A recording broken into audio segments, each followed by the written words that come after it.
Hello. I'm Bekky. My name's Ben. I'm Nathan.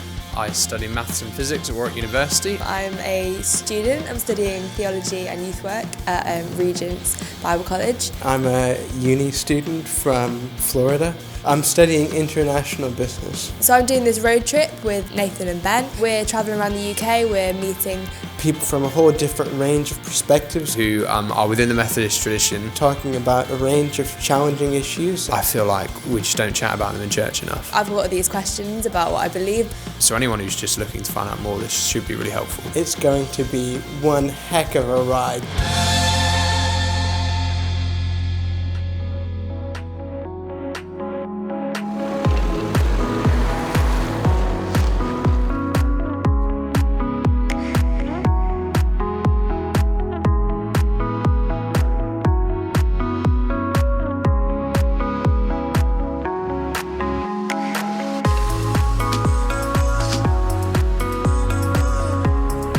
We're gonna go have a chat with Paul Smith, who's gonna talk to us about the uniqueness of Christ. What are you guys hoping to get out of the discussion? Yeah, I'm really interested because like Jesus, when he was on earth, he always went around saying, I am the way, the truth and the life. No one comes to the Father except through me. So it's kind of like, what does that really mean? What is it about Jesus and what he offers us? Like, how is that unique from what any of the other world religions are saying?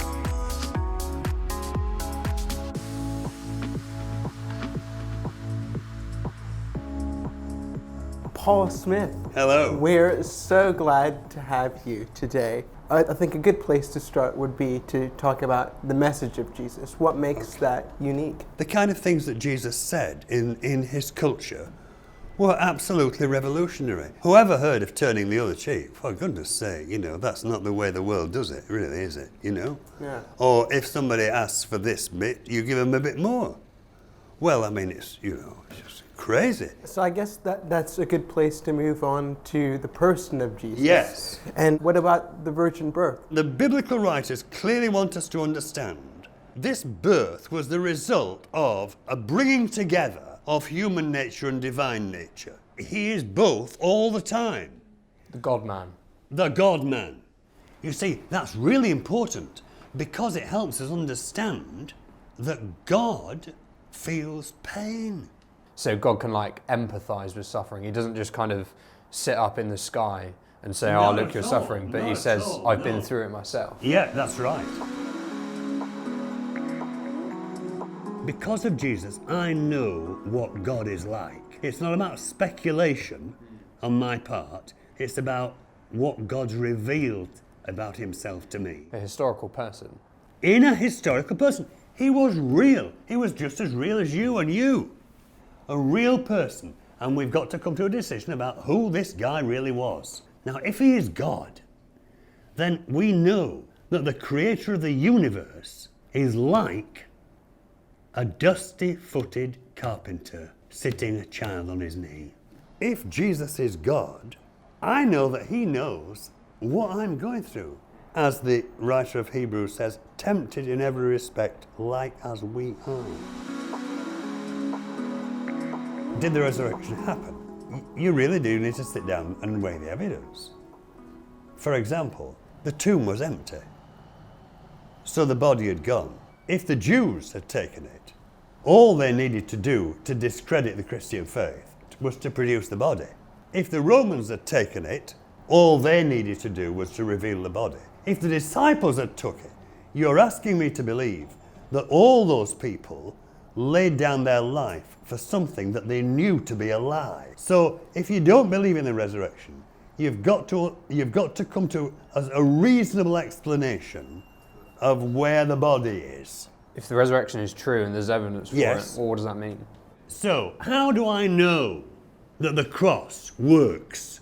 That what preachers tell me happened on the cross? That he died for my sin? How do I know that? Because of the resurrection. And the answer is God raised him from the dead. Sure. He's still alive, man. So I can know him. Like I know you. That John Wesley had absolutely unfailing commitment to what Orthodox Christianity is. He behaved in a way which was rigorous, but he had all that. But he realised he didn't have what made him a Christian. And of course that was the discovery that came when, he was going to America as a missionary, and they had a storm in the middle of the Atlantic in a little boat, and everybody was frightened to death, including him, except these people who just sat in the corner singing hymns and saying prayers and had a peace in the middle of the storm. He thought, what have they got that I haven't got? Which began this relationship. So it's more than just an intellectual belief. Christianity is not an intellectual belief, and it is not a system of behaviour. It's a relationship with a person. What would you say, firstly, to someone who's watching this that isn't sure about was Jesus who he said he was? And secondly, what would you say to someone who believes he was who he said he was? How should they respond to that? I think the first thing I would want to say would be, read the gospel. Take the Bible seriously. You will find that this character of Jesus will get under your skin. Weigh the evidence. If you do that, you will find that the evidence is conclusive. Then you need to say to yourself, if the creator of the whole universe came and lived on this planet, died a cruel death, and has transformed the lives of millions of people, what is my reasonable response to that?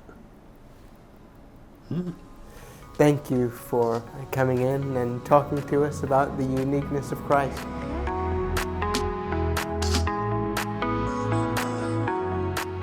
It was pretty amazing, the evidence is there. You can't just be like, yeah, Jesus was some myth. Like, he was there, so it's kind of like, you've got to do something with this guy in history.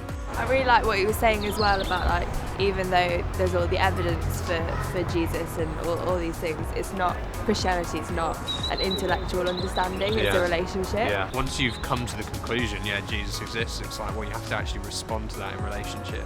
And the hope that offers in a world that, says that, you can imagine some kind of eternal life, but Jesus shows up in history and says, I'm actually offering this, and it's real. It's amazing.